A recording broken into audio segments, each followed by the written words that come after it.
أعوذ بالله من الشيطان الرجيم بسم الله الرحمن الرحيم وصلى الله على محمد وعلى آله الطيبين الطاهرين الذين أذهب الله عنهم الرجس وطهرهم تطهيرا اللهم صل على محمد وآل محمد ولعنة الدائمة الباقية على أعدائهم ومنكر فضائلهم وغاصب حقوقهم أجمعين من يوم عداوتهم إلى قيام يوم الدين أما بعد يا عباد الله أوصيكم ونفسي بتقوى الله فإن التقوى خير الزاد وبها المعاد وتنفع يوم لا ينفع فيه مال ولا بنون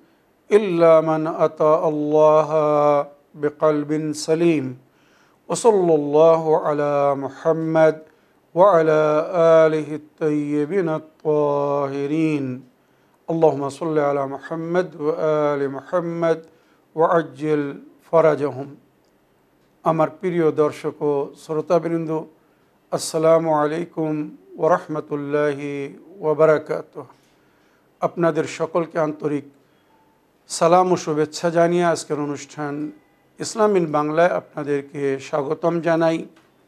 সর্বপ্রথম আপনাদের সকলের খেদমতে আমাদের চতুর্থ ইমামে জাইনুল আবদিন আলাইহিস সালামের জন্মদিবস উপলক্ষে আন্তরিক অভিনন্দন ও মোবারকবাদ পেশ করছি।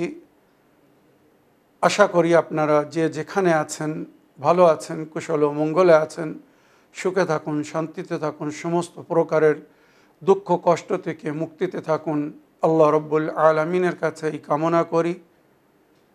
যারা অসুস্থ আল্লাহ তাদেরকে সুস্থতা দান করুন, যারা ঋণে ভুগছে আল্লাহ তাদেরকে ঋণ মুক্তি করুন। ওইরূপ যাদের জীবনে কোনো প্রকারের অভাব বা অশান্তি আছে আল্লাহ রব্বুল আলামিন তাদের সকলের জীবনে সুখ শান্তি দান করুন ও সকলের মনোকামনা আশাকে পূরণ করুন।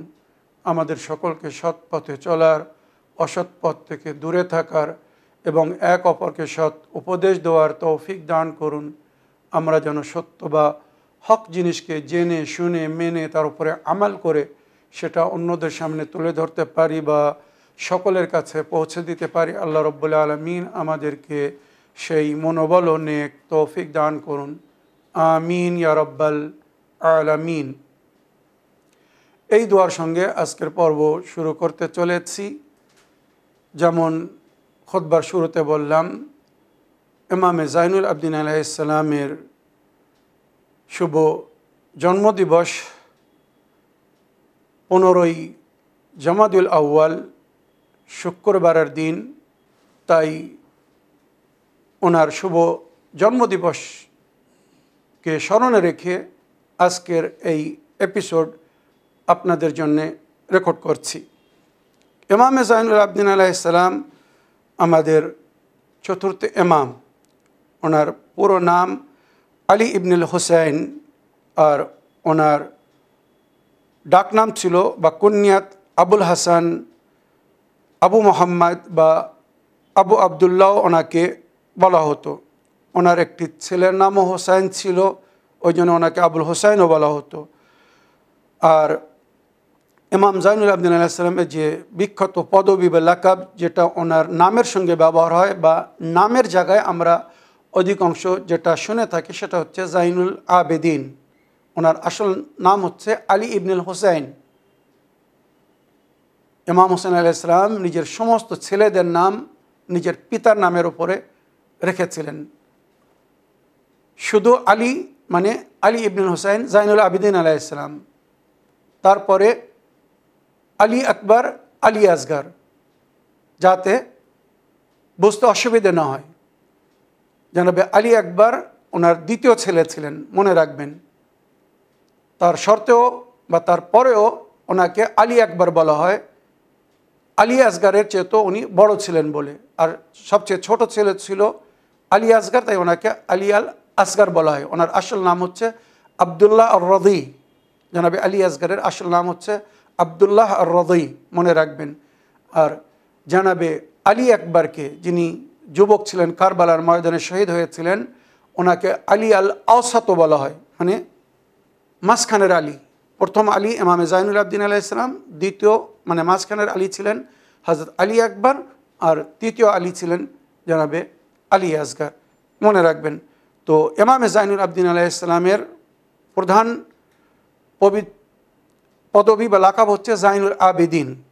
তাছাড়া সাজ্জাদ বা সৈয়দুস সাজিদিন, সেজদাকারীদের সর্দার বা অধিক সেজদাকারী।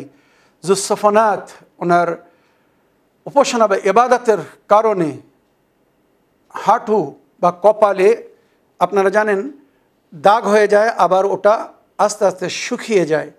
তো ইমাম এত উপাসনা করতেন, সাজ্জাদ মানে সেজদাকারী, যেই কোনো নেয়ামত পেতেন সঙ্গে সঙ্গে সেজদা করতেন, আর লম্বা লম্বা সেজদা করতেন। তাই সেজদার কারণে ওনার বিশেষ করে কপাল এবং হাঁটুতে কালো কালশিরের মতো হয়ে যেত, আর পরে সেটা শীতকালে শুকিয়ে পাপড়ির মতো বাহির হতো, ওটাকে কাটতে হতো, নইলে কষ্ট দিত।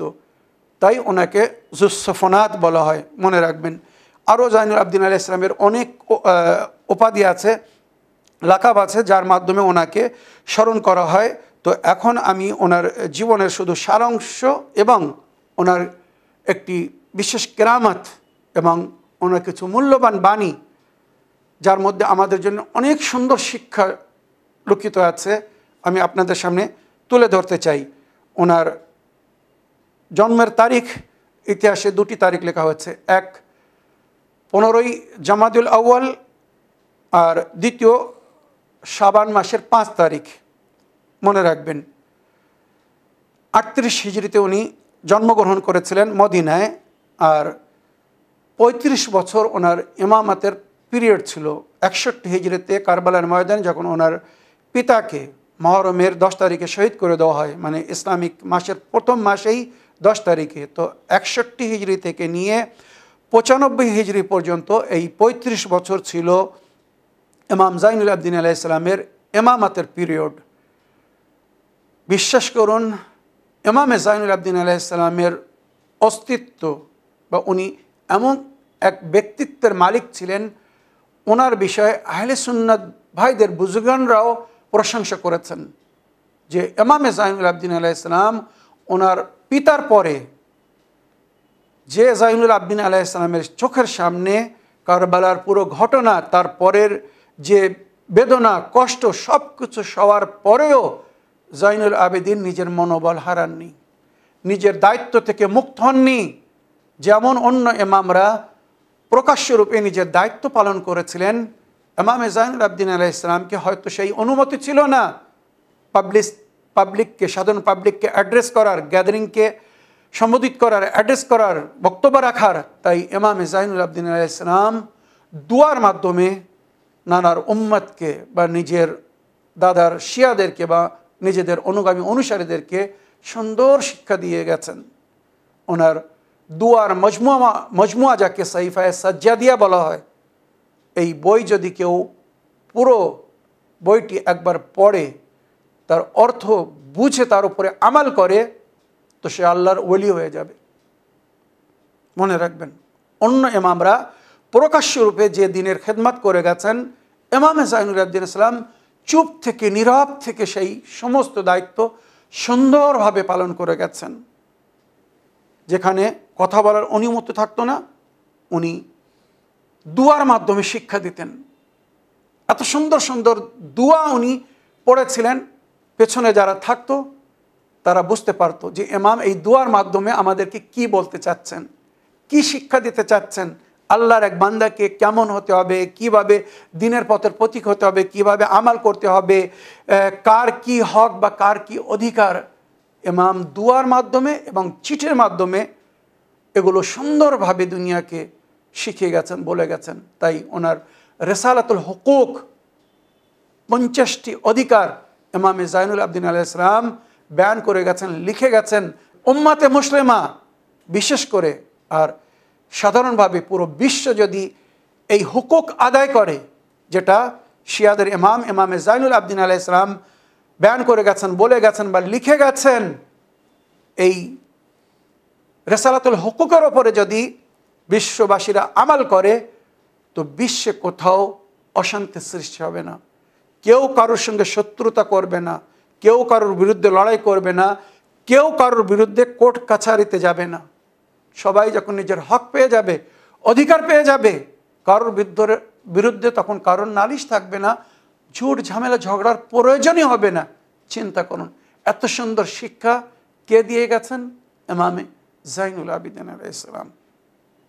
সুতরাং ইমামে জাইনুল আবিদিন আলাইহিস সালাম নিজের ওই ৩৫ বছরের ইমামতের পিরিয়ডে পরিপূর্ণরূপে বা পরিপূর্ণভাবে সমস্ত বিষয়ে নানার উম্মাদকে, নবীর উম্মাদকে বা দাদার শিয়াদেরকে, আহলে বাইতের মান্যকারী ও অনুসারী ও মুহিব্বিনদেরকে সুন্দর তালিমাত দিয়ে গেছেন। অবশেষে হিশাম বিন আব্দুল মালিক আর নইলে ওয়ালিদ বিন আব্দুল মালিক তার অর্ডারে ইমামকে বিষ দিয়ে মুহররম মাসের 25 তারিখে 95 হিজরিতে শহীদ করে দেওয়া হয়েছিল। ইমাম চুপ ছিলেন, নীরবে নিজের কর্তব্য বা দায়িত্ব পালন করছিলেন। তারপরেও ইমাম এত সুনাম বা এত বিখ্যাত হয়ে গিয়েছিলেন সর্বসাধারণের কাছে।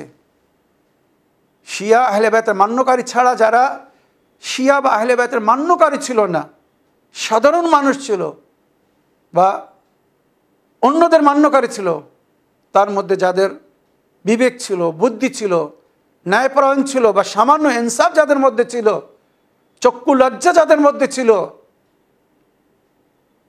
তারা ইমামে জাইনুল আবিদিন আলাইহিস সালামের সম্মান করত, শ্রদ্ধা করত, ওনার প্রশংসা করত।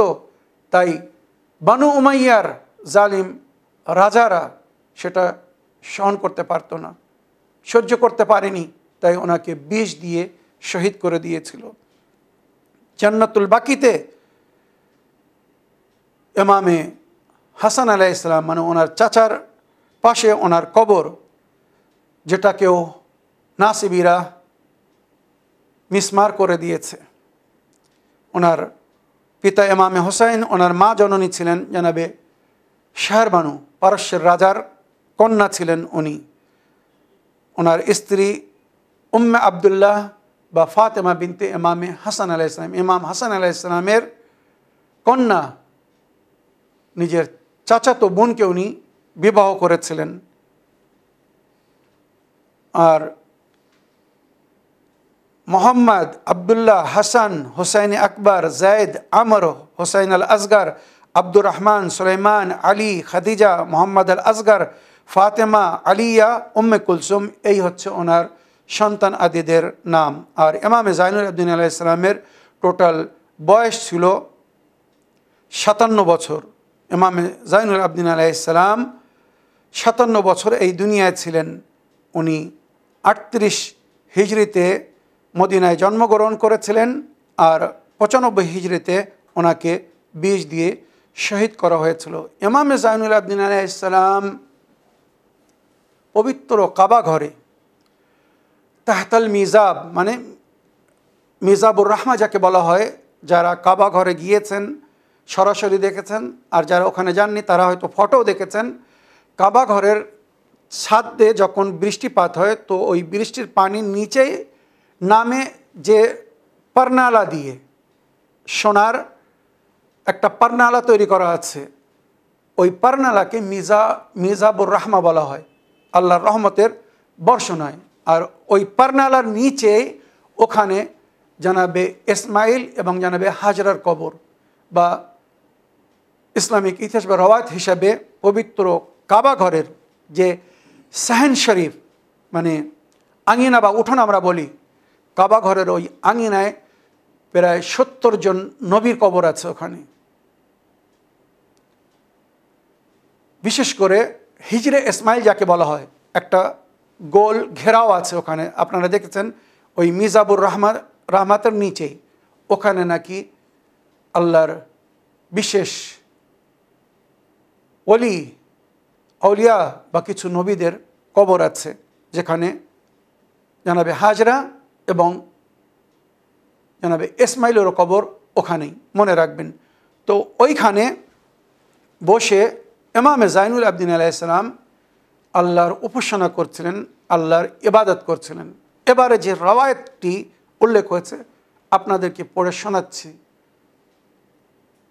কলেজা ঠান্ডা হয়ে যাবে, শান্তি পাবেন যে ইমাম এই ঘটনার মাধ্যমে কত সুন্দর শিক্ষা আমাদেরকে দিয়েছেন। রওয়ায়াত বলছে, তাউস कहता है, আপনারা জানাবে ইবনে তাউসের রওয়ায়াত শুনেছেন, ওইরূপ ইবনে তাউসের পিতা জানাবে তাউস উনি নিজে রওয়ায়াত করছেন। उन्हें बोलसन, मैं एक दिन मस्जिदुल हराम में मिज़ाब के नीचे एक नमाजी को देखा कि जो दुआ कर रहा था। আমি একদিন পবিত্র কাবা ঘরে গেলাম, ওখানে দেখলাম মিজাবুর রহমা ওর নিচে একজন আল্লাহর উপাসনায় ব্যস্ত আছে, আল্লাহর উপাসনা করছে, ইবাদত করছে। और दुआ में बहुत गिरिया कर रहा था, और खूब केदे केदे अल्लाहर काছে दुआ করছেন।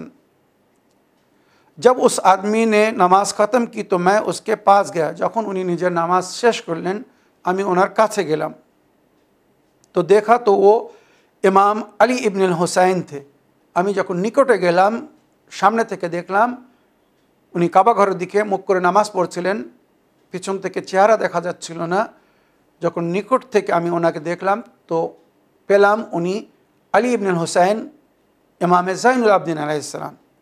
এবারে সুন্দর কথাগুলো শুনুন। मैंने इमाम से कहा, ए अल्लाह के रसूल के फ़र्जंद, ए फ़र्जंद रसूल, ए नबीर संतान, मैं आपको इस हालत में देखा है, हालांकि आपके पास 3 ऐसी चीज़ें हैं जिनके बारे में मुझे उम्मीद है कि वो आपको खौफ से आमान दे सकती है।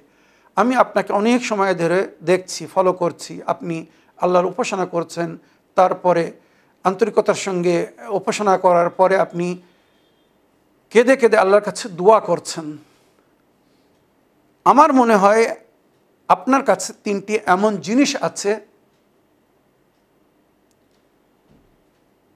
যেটা আপনার জন্য শান্তির কারণ। আপনাকে কোনো ভয়ের প্রয়োজন নেই, তারপরেও আপনি আল্লাহর সামনে এত ভয়ভীত হয়ে নিজেকে একদম আল্লাহর ক্ষুদ্র বান্দার রূপে পেশ করে আল্লাহর কাছে দোয়া করছেন, মোনাজাত করছেন, যেগুলো আমরা শুনেছি বা আমি শুনছি বা শুনেছি। রাবি বলছে 3টি জিনিস এমন আপনার কাছে আছে, আমি আশা করি এটা যখন আছে তো আপনার জন্য কোনো চিন্তার কারণ নেই, আপনি নিরাপত্তায় আছেন ইহকালে ও পরকালে, আপনার আল্লাহর কোনো ভয় করার প্রয়োজন নেই। মানে রাবি এইভাবে বলতে চাচ্ছে বা বলছে। उनमें से पहली चीज़ यह है कि आप रसूल खुदा के फ़र्जंद हैं। সর্বপ্রথম জিনিস যেটা সেটা হচ্ছে আপনি নবীর সন্তান, নবীর নাতি। ইমাম হুসাইন আলাইহিস সালাম নবীর সরাসরি নাতি, ওনার ছেলে হচ্ছেন আপনি। তো আমরা এটাকে বলি পরপোতা বা পরনাতি, মানে নাতির পরে নাতি, মনে রাখবেন। তো আপনি নবীর সন্তান, নবীর ছেলে, আপনাকে এত ভয়ভীত হওয়ার প্রয়োজন কিসের? এত আহজারি गिरियाओजारी করার কোনো প্রয়োজন নেই। दूसरी चीज़ आपके जद्द अमजद की शफात। দ্বিতীয়, যদিও কোনো কিছু হয়ে থাকে তো আপনার জদ রাসূলুল্লাহর সঙ্গে আপনার শেফাত করবেন। তিনি যখন পুরো উম্মতের শেফাত করবেন তো আপনার শেফাত করবেন না? তাহলে আপনার চিন্তা করার কারণ কি? আপনি কেন এত চিন্তিত হচ্ছেন আল্লাহর সামনে এইভাবে ইস্তেগাসা করছেন, ফরিয়াদ করছেন? আপনার जद रसूल खुदा शफात যথেষ্ট আপনার জন্য। तीसरी चीज़ खुदा की रहमत, আর তৃতীয় জিনিস আল্লাহর রহমত। আপনার মতো বান্দার উপরে যদি আল্লাহর রহমত না হয় তো আর কার উপরে আল্লাহর রহমত হবে? তাহলে আপনাকে এত চিন্তা করার কি প্রয়োজন আছে? এত ইবাদত করার, এত মোনাজাত করার, আল্লাহর সামনে এইভাবে আহজারি করার, মানে রোদনের সঙ্গে কান্নার সঙ্গে আল্লাহ দরবারে ক্ষমা প্রার্থী হওয়া বা আল্লাহকে বলা যে আল্লাহ রাব্বুল আলামিন যদি আমার মাধ্যমে কোনো প্রকারের ভুল ত্রুটি হয়ে যায় বা আমি কোনো কমি করে থাকি, দিনের যে দায়িত্ব আমাকে দেওয়া হয়েছে তার মধ্যে যদি আমি কিছু পালন করতে কোনো প্রকারের কম করে থাকি বা কোনো প্রকারের ত্রুটি আমার উপাসনা ব্যবহারের মধ্যে রয়ে যেত আমাকে ক্ষমা করে দেবেন। এইভাবে যে ইমাম জালিল আলাইহিস সালাম দোয়া করছিলেন, ওই রাবি শুনছিল। তো সে বলছে, মাওলা এগুলো করার কি দরকার আছে? আপনার কাছে তিনটে জিনিস আছে। আপনি নবীর সন্তান, দ্বিতীয় আপনার জাদ নবী আল্লাহ সবার সুপারিশ করবেন, শেফাত আপনারও শেফাত করবেন, তৃতীয় আল্লাহর রহমত নিশ্চয়ই আপনার শামিল হাল হবে। তখন ইমাম জাইনুল আবেদিন আলাইহিস সালাম যে উত্তর দিলেন, এই উত্তর আমাদের জন্য শিক্ষা। ইমাম হয়ে যখন এইভাবে বলছেন, তাহলে এবারে আমাদেরকে কিভাবে সতর্কতা অবলম্বন করতে হবে ভাবার বিষয় আছে। ইমাম বললেন, इमाम सज्जाद ये सुनकर फरमाया, ए ताऊस, जहाँ तक इस बात का ताल्लुक़ है कि मैं रसूल खुदा का फ़र्जंद हूँ, तो ये चीज़ मुझे आमान नहीं दे सकती। কি বলছেন? নবীর সন্তান ইমাম জাইনুল আবেদিন আলাইহিস সালাম, একবার ভেবে দেখুন, সাধারণ মানুষরা অনেক স্বপ্ন নিয়ে জীবনযাপন করছে। আমরা নবীর উম্মত, আমাদের কোনো সাজা শাস্তি আযাব কিচ্ছু হবে না। আমরা যখন নবীর উম্মত হয়ে গেছি তো এবারে জান্নাত দরজা আমাদের জন্য খোলা অপেক্ষা করছে। শুনুন, ইমাম জাইনুল আবেদিন আলাইহিস সালাম বলছেন, এ তাউস, जहाँ तक इस बात का ताल्लुक़ है कि मैं रसूल खुदा का फ़र्जंद हूँ, যতক্ষণ তুমি এটা বলছো যে আমি নবীর সন্তান, তো ये चीज़ मुझे अमान नहीं दे सकती। নবীর সন্তান হওয়া আমাকে আল্লাহর আযাব থেকে মুক্তি দেবে না। কেন? इमाम नीचे बोलছেন, क्योंकि मैंने खुदा का ये फरमान सुन रखा है, उस दिन उसके दरमियान कोई रिश्तेदारी ना रहे और ना ही वो एक दूसरे को पूछेंगे। কিয়ামত দিন, হিসাবের দিন, বিচারের দিন কোনো আত্মীয়তা কাজে আসবে না, কেউ কারোর সাথ দিবে না, কেউ কাউকে পুষবে না। চিন্তা করুন, কোরআনের আয়াত বা নবীর বাণী। কিয়ামতের দিনে কেউ কারোর সাথ দিবে না, যার আমাল তার সঙ্গে হবে। এ কথা কে বলছেন? আল্লাহর ওয়ালি, নিজের সময়ের ইমাম, যুগের ইমাম বলছেন। ভেবে দেখুন তাহলে আমাদের অবস্থা কি হওয়া উচিত যারা স্বপ্নের মধ্যে পড়ে আছে। उस दिन उनके दरमियान कोई रिश्तेदारी ना रहे और ना ही वो एक दूसरे को पूछेंगे। और जहाँ तक मेरे जद्द अमजद की शफात की बात है, তৃতীয় কথা কি ছিল যে আপনার জদ রাসূলুল্লাহ আপনার শফাত করবেন, আপনার চিন্তার কিসের কারণ? तो इमाम बोलছেন, जहाँ तक मेरे जद्द अमजद की शफात की बात है तो वो भी मुझे अमान नहीं दे सकते।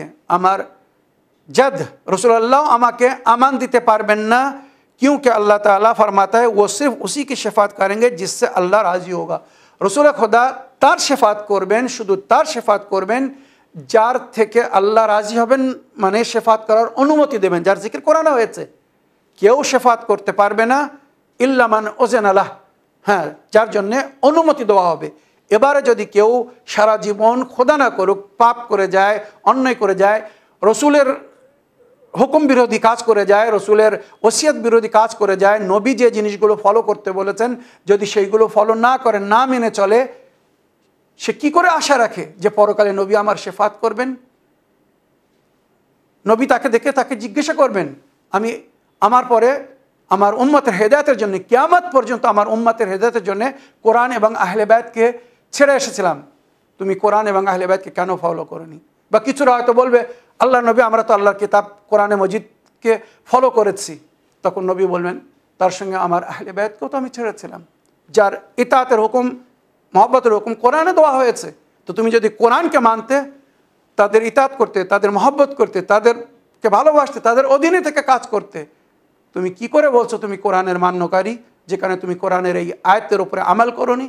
মনে রাখবেন, এটা তাদের জন্য যারা এখনো ভুলের মধ্যে পড়ে আছে। जहाँ तक मेरे जद्द अमजद की शफात की बात है तो वो भी मुझे अमान नहीं दे सकते, क्योंकि अल्लाह ताला फरमाता है वो सिर्फ उसी की शफात करेंगे जिससे अल्लाह राज़ी होगा। तो इमाम যদি নিজের সম্পর্কে এমন ভাবেন, আমাদেরকে কি ভাবতে হবে এবারে ভেবে দেখুন। और जहाँ तक खुदा की रहमत की बात है, এবার শেষ কথা কি ছিল? আল্লাহর রহমত। আল্লাহ সবার উপরে রহম করবেন, নিজের নেক বান্দাদের উপরে রহম করবেন। আপনি তো আল্লাহর ওয়ালি, আপনার উপরে আল্লাহ রহম করবে না? আপনি কেন এত কাঁদছেন, কেন এত মোনাজাত করছেন, কেন এত ইবাদত করছেন? তো এর উত্তর ইমাম জাইনুল আবেদিন আলাইহিস সালাম কি দিয়েছিলেন একবার ভেবে দেখুন। जहाँ तक खुदा की रहमत की बात है तो अल्लाह फरमाता है खुदा की रहमत मोहसिनीन के करीब है, इन्ना रहमतुल्लाह करीबुम मिनल मोहसिनीन, कुरान आयत, खुदा की रहमत मोहसिनीन के करीब है और मैं ये नहीं जानता कि मैं मोहसिन हूँ या नहीं। ইমাম কি বলছেন, তুমি বলছো যে আল্লাহর রহমতের বর্ষণ হবে আপনার উপরে, আপনার কিসের চিন্তার কারণ আল্লাহ নিজে কোরআনে বলেছে ইন্না রাহমাতুল্লাহ করিবুম মিনাল মুহসিনিন, আল্লাহর রহমত শুধু তাদের নিকট হবে, আল্লাহর রহমত প্রাপ্য তারা হবে যারা মুহসিনিন, আল্লাহ নেকুকার, যারা অন্যদের সঙ্গে নেকি করেছে, অন্যদের উপকার করেছে, ভালো করেছে, সুখ দুঃখে অন্য সাথ দিয়েছে, তাদের উপরে আল্লাহর রহমতের বর্ষণ হবে। আমি জানি না আল্লাহর নজরে আমি সেই মহসিন কিনা। চিন্তা করছেন কে বলছে এই কথা?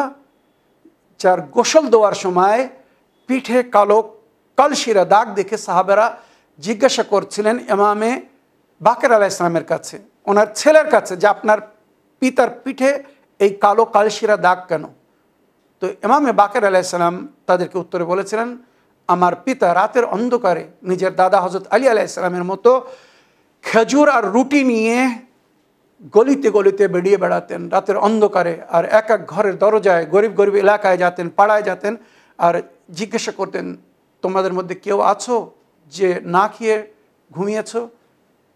কোনো এতিম, বিধবা, অসহায়, দিনের বেলা হয়তো সে লজ্জার খাতিরে চাইতে পারেনি কারোর কাছে, রাত্রে তার বাচ্চারা বা তারা ক্ষুধায় পিপাসায় ঘুমাচ্ছে বা ঘুম আসছে না, এমন যদি কেউ থাকে তো এসো আমার কাছ থেকে রুটি নাও, খেজুর নাও। এইভাবে ইমামে জাইনুল ইসলাম রাতের 1/3 মানে 3 ভাগের 1 ভাগ বাড়িতে বাড়িতে গিয়ে আওয়াজ দিয়ে খাদ্য পৌঁছে দিতেন। এটা তার নিশানি। সুবহানাল্লাহ, সুবহানাল্লাহ। যাদেরকে ক্ষুধায় পিপাসায় কাতর করে মারা হয়েছিল, আজ তাদের সন্তানদের ব্যবহার দেখুন।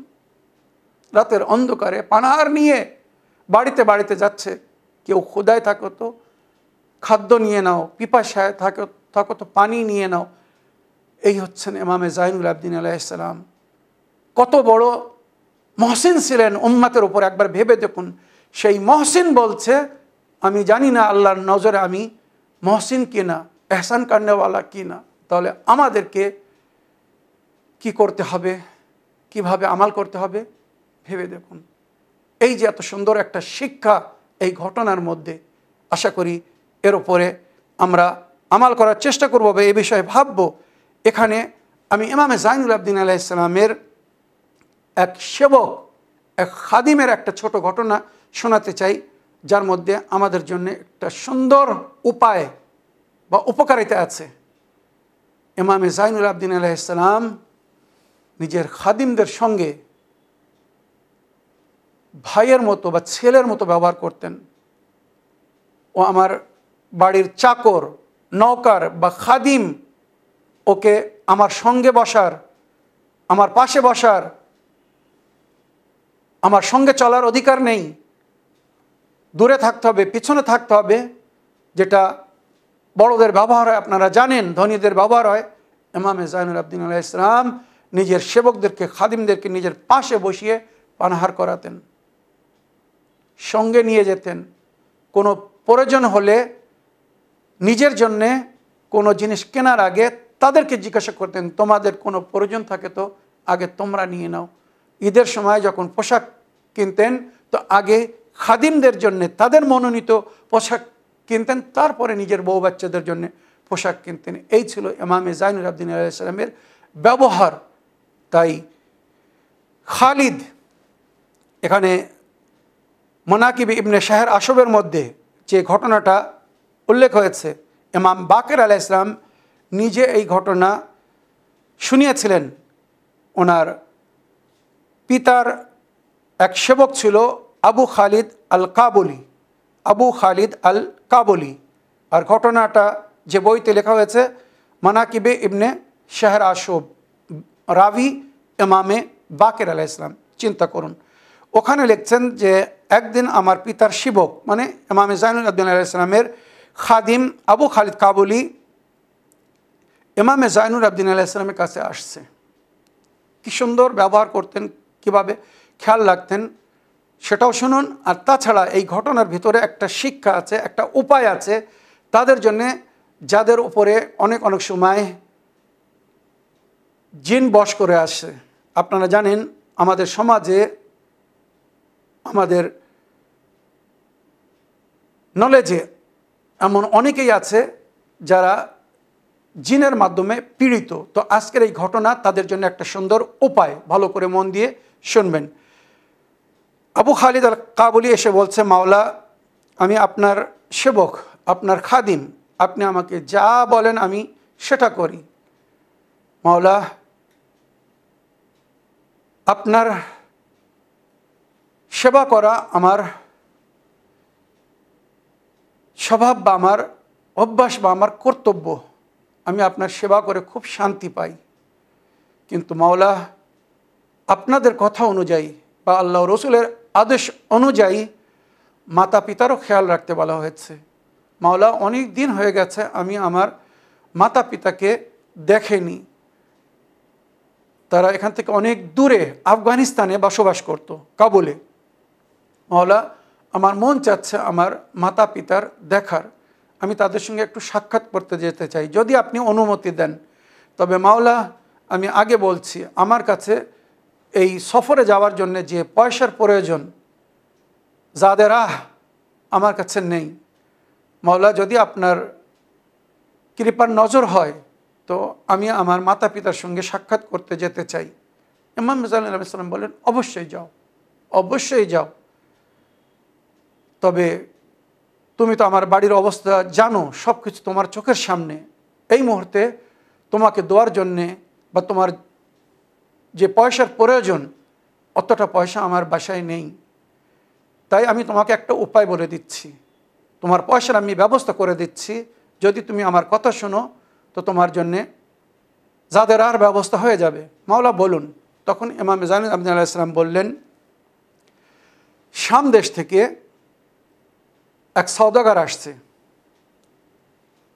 তার কন্যাকে নিয়ে, যুবতী কন্যা, তার উপরে জিন প্রভাবিত হয়ে আছে। সে জিনের আক্রমণে পীড়িত, সবসময় তার শরীরে এক ধরনের ব্যথা, যন্ত্রণা বা জ্বালা। যাদের উপরে জিন বশ করে আপনারা জানেন, তারা শান্তির সঙ্গে জীবনযাপন করতে পারে না, উন্মাদ বা সবসময় একটা ব্যাকুলতা থাকে, সবসময় কোনো না কোনো কষ্টের মধ্যে থাকে। কেননা ভালো জিন তো বশ করে না, সবসময় শায়াতিনুম মিনাল জিন, খারাপ জিনেরা বশ করে আর কষ্ট দেয়। তো তার মেয়েকে নিয়ে সে বহু ডাক্তারের কাছে গিয়েছে, কবিরাজের কাছে গিয়েছে, কেউ তার উপায় করতে পারেনি, তার চিকিৎসা করতে পারেনি। সুতরাং সে মদিনায় আসছে, এখানকার কিছু লোকদের সম্পর্কে সে শুনেছে, নবী করিম সাল্লাল্লাহু আলাইহি সাল্লামের সাহাবীদের সম্পর্কে, তারা নাকি তার কন্যার চিকিৎসা করতে সক্ষম হবে। কিন্তু আমি জানি যে জিন ওই কন্যার উপরে বশ করে আছে, মদিনায় কারোর ক্ষমতা নেই ওই জিন তার থেকে দূরে সরানোর। সুতরাং সে যখন আসবে তো তুমি তার কাছে যাবে, আর যে বলবে তোমরা যাদের উদ্দেশ্যে এসেছো, যে কবিরাজ বা যে ব্যক্তিদের সঙ্গে সাক্ষাৎ করতে এসেছো, আমি তোমাদেরকে পরিপূর্ণরূপে বলছি, কেউ তোমার কন্যার চিকিৎসা করতে পারবে না। হ্যাঁ, তোমার কন্যার চিকিৎসা যদি বলো তো আমি করে দেবো। এইভাবে ইমাম জাইনুল আবেদিন আলাইহিস সালাম তাকে শিখালেন, বলছেন নিজের খাদিমকে, তাদেরকে বলবে আমি তোমার কন্যার চিকিৎসা করব, আমি তোমার কন্যাকে ভালো করে দেবো, সে পরিপূর্ণ সুস্থ হয়ে যাবে, কোনো দুঃখ কষ্ট বা বেদনা তার শরীরে থাকবে না। তবে এর পরিবর্তে আমাকে 10,000 দিরহাম বা দিনার দিতে হবে। মাওলা ইমাম জাইনুল আলাইহিস সালাম যেটা বলেছিলেন সেটা সে বলল। ইমাম জাইনুল আবেদিন আলাইহিস সালাম তাকে এও বলেছিলেন যে ওরা কিন্তু স্বামী আর এজিদের পূর্বপুরুষদের দেশের লোকেরা অধিকাংশ ধোঁকাবাজ, এরা কারোর উপকারকে স্বীকার করে না। নবীর আহলে বায়ত তাদের সঙ্গে অনেক নেকি করেছে, কিন্তু তার পরিবর্তে তারা অন্যায় করেছে। কৃতজ্ঞ স্বীকার করে না, তুমি তাদের কাছ থেকে ভালো করে স্বীকৃতি নিয়ে নেবে, প্রতিশ্রুতি নেবে যে 10,000 দিনার বা দিরহাম তোমাকে দিবে। আমি এও বলে দিচ্ছি, তার মেয়ে যখন সুস্থ হয়ে যাবে তারা তোমাকে ধোঁকা দিবে, ওই দিরহাম দিবে না, চিন্তা করো না। যখন দিরহাম না দিয়ে চলে যাবে আবার পুনরায় ওই জিন ফিরে আসবে। আমার কথা শুনে যে জিন চলে যাবে আবার সে আমার কথা শুনে ফিরে আসবে। দ্বিতীয়বার যখন ফিরে আসবে তখন তাকে বা তাদেরকে বলবে, ওই সওদাগরকে বলবে, আমি আর আপনার কন্যার চিকিৎসা করব না যতক্ষণ আমানত স্বরূপ এই 10,000 দিনার বা দিরহাম ইমামে জাইনুল আবদিন আলাইহিস সালামের কাছে জমা না রাখবে। এটা জামানত, আমি তোমার মেয়ের চিকিৎসা করে দেবো, তারপরে ওই পয়সা ওখান থেকে আমি নিয়ে নেব। সুতরাং অতি সংক্ষিপ্তে বলতে চাই, ইমামে জাইনুল আবদিন আলাইহিস সালাম তাকে বললেন, যখন ওই কন্যাকে নিয়ে আসবে সে খুব ভয়ঙ্কর অবস্থা হবে, ভয়ভীত হবে। সুতরাং তুমি তার কান ধরে ডান কানে শুধু এতটুকু বলবে, আমাকে আলী ইবনুল হুসাইন জাইনুল আবেদিন পাঠিয়েছেন, আর সেই জিনের নাম বলে দিলেন, এই অমুক, তুই এর শরীর থেকে, এর কাছ থেকে দূরে সরে যা, নইলে ইমামে জাইনুল আবেদিন কিন্তু তোকে জ্বালিয়ে পুড়িয়ে ছাই করে দেবে, যেমন ওনার দাদা মাওলা আলী আলাইহিস সালাম করতেন। আর এখানে একটি দোয়া যেটা আমরা পড়ি বা এই দোয়াটা মনে রাখবেন, যদি আপনার জ্ঞানে, আপনার জানকারিতে কোনো এমন পীড়িত ব্যক্তি, কোনো পুরুষ বা নারী হয়, তো এভাবে এটা আপনারাও করতে পারেন। তার কান ধরে ডান কানে এইভাবে বলতে হবে, আমার মাওলা ইমামে জাইনুল আবেদিন আলাইহিস সালাম আদেশ করেছেন, এই জিন তুমি একে ছেড়ে চলে যাও, একে ছেড়ে দাও, এর থেকে দূরে চলে যাও। তারপরে এই দোয়া পড়বেন, লা ইলাহা ইল্লা আনতাল গাউসাল গাউসাল গাউসা খাল্লিসনা মিনান নারে ইয়া রাব। এটা আমরা কিন্তু রমজান মাসে শবে কদরের আমালে দোয়ায়ে জওশনে কাবির যখন পড়ি, এটা বারবার পড়ি। এই দোয়াটা পড়তে হবে 7 বার, তার কানে পড়ে ফু দিতে হবে। তবে এখানে এইভাবে পড়তে হবে যেভাবে আমি পড়ছি। যদি পুরুষ হয় তো এইভাবে বলতে হবে, সুবহানাকা ইয়া লা ইলাহা ইল্লা আনতাল গাউসাল গাউসাল গাউসা খাল্লিসহু মিনান নারে ইয়া রাব। যদি পুরুষ হয় তো বলতে হবে খাল্লিসহু মিনান নারে ইয়া রাব। খাল্লিসহু মানে একে ছেড়ে দাও, খাল্লিসহু মিনান নারে ইয়া রাব, আল্লাহ এর থেকে এই জিনকে সরিয়ে দিন, খাল্লিসহু মিনান নারে ইয়া রাব, পুরুষ হলে। আর যদি নারী হয় তাহলে বলতে হবে সুবহানাকা ইয়া লা ইলাহা ইল্লা আনতাল গাউসাল গাউসাল গাউসা খাল্লিসহা, খাল্লিস হো না, খাল্লিস ও পুরুষের জন্য, খাল্লিস হা নারীর জন্য, খাল্লিস হা মিনান নার ইয়া রাব। 7 বার পড়ে ডান কানে ফু দিতে হবে। ওইভাবে যদি জিন ছেড়ে সঙ্গে সঙ্গে চলে যায় অতি উত্তম, আর যদি না যায় তো সেম বাম কানে 7 বার ডান কানে, 7 বার বাম কানে এই দোয়া পড়ে যদি ফু দেওয়া হয়, সুবহানাকা ইয়া লা ইলাহা ইল্লা আনতাল গাউসাল গাউসাল গাউসা খাল্লিসহু মিনান নার আও খাল্লিসহা মিনান নার। পুরুষ হলে খাল্লিসহু আর নারী হলে খাল্লিসা মিনান নার। 7 বার পড়ে যদি দম করে দেয়, সঙ্গে সঙ্গে জিন ছটফট করে ওখান থেকে পালিয়ে যাবে। আর ওই পীড়িত ব্যক্তি বা নারী হোক আর পুরুষ, সঙ্গে সঙ্গে একটা শান্তি পাবে যে তার মাথা থেকে বা তার শরীর থেকে যেন একটা বোঝা সরিয়ে দেওয়া হয়েছে। এত সুন্দর উপকৃত এই দোয়া। ইমাম বললেন এটা পড়ে তার কানে দম করে দেবে, সঙ্গে সঙ্গে ওখান থেকে জিন পালিয়ে যাবে। একদম তাই হলো। মদিনায় আসলো, ইমামের কথা অনুযায়ী ইমামের খাদিম আবু খালিদ তাদের কাছে গেলেন, সমস্ত কথা বললেন। সারাংশ বলছি, মেয়ে সুস্থ হয়ে গেল। চুক্তি ছিল 10,000 দিনার বা দিরহাম দিবে, কিন্তু যেই মেয়ে সুস্থ হয়ে গেল, যেটা মাওলা বলেছিলেন এই শামের বাসিন্দারা ঠিক তাই করলো।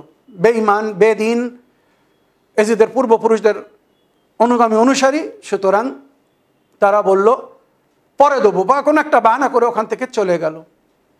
ইমামের কাছে খুব দুঃখিত অবস্থায় আবু খালিদ ফিরে আসলেন, কেননা সে বাসায় যাবে, দেশে যাবে বলে পয়সার প্রয়োজন ছিল। ইমামকে দুঃখিত দেখে জিজ্ঞাসা করলেন, বলল, মাওলা আপনি ঠিক বলেছিলেন, পয়সা না দিয়ে বায়না করে তারা চলে গেছে। আবু খালিদ চিন্তা করো না, কিছুক্ষণ পরে আবার ফিরে আসবে, যেতে দাও। এখনও মদিনার বাইরে 2 কিলোমিটারও যায়নি, 2 মাইল যায়নি, আবার ওই জিন ফিরে এসে আবার ভর করেছে, কবজা করেছে, আবার ছটফট করছে, তড়পাচ্ছে, আবার নিয়ে ছুটে ফিরে এসেছে আবু খালিদের কাছে। আবু খালিদ, আমার মেয়ে আবার সেই কষ্ট পাচ্ছে, সেই দুঃখ, সেই বেদনা, সেই পীড়া। আবু খালিদ বললেন, না, এবারে আমি আর চিকিৎসা করব না যতক্ষণ 10,000 দিনার বা দিরহাম আমার মাওলার কাছে জমা না করছো। ইমাম জাইনুল আবদিন ইসলামকে দিয়ে দাও, তোমার মেয়ে ভালো হয়ে যাবে, তারপর আমি ওখান থেকে নিয়ে নেব। সুতরাং পুনরায় আবার জানাবে আবু খালিদ 2 কানে ইমাম জাইনুল আবদিন আলাইহিস সালামের ওই আদেশ, হুকুম এবং ওই দোয়া পড়ে যখন ফু দিয়ে দিল, এবারে জিন চিরস্থায়ী রূপে ছেড়ে চলে গেল আর ওই মেয়ে সুস্থ হয়ে গেল। তখন ইমাম জাইনুল আবদিন আলাইহিস সালামের কাছ থেকে খাদিম বা সেবক ওই পয়সা নিয়ে নিজের মাতা পিতার সাক্ষাতের জন্য রওনা হয়ে গেল। এই ছিল ইমাম জাইনুল আবদিন আলাইহিস সালামের একটি সুন্দর কেরামাত, মোজেজা, যেটা সবাই নিজে চোখে দেখেছিল। সুতরাং আপনাদের অধীনে যারা কাজ করে, গরিব মানুষরা, তাদের খেয়াল রাখবেন, সুখ দুঃখে তাদের সাথ দিবেন, খুশির সময় হলে তাদেরকে উপহার দিবেন, বা প্রয়োজন হলে তারা যদি কিছু বলে তো তাদের প্রয়োজনকে পুরো করবেন।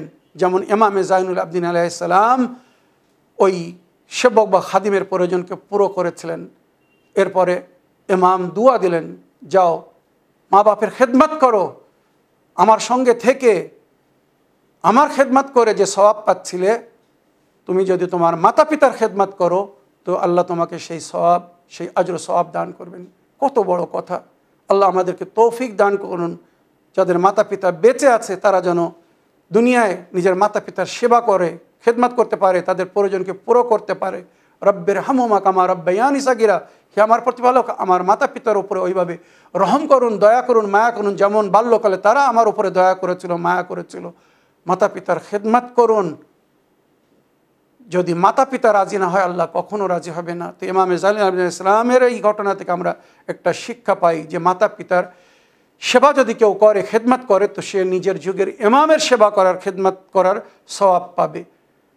এখানে আমি ইমাম জাইনুল আবদিন ইসলামের অনেক হাদিস শোনাবো ভেবেছিলাম, কিন্তু আজ সময়ের অভাবে শোনাতে পারছে না, এপিসোডের সময় শেষ হয়ে গিয়েছে।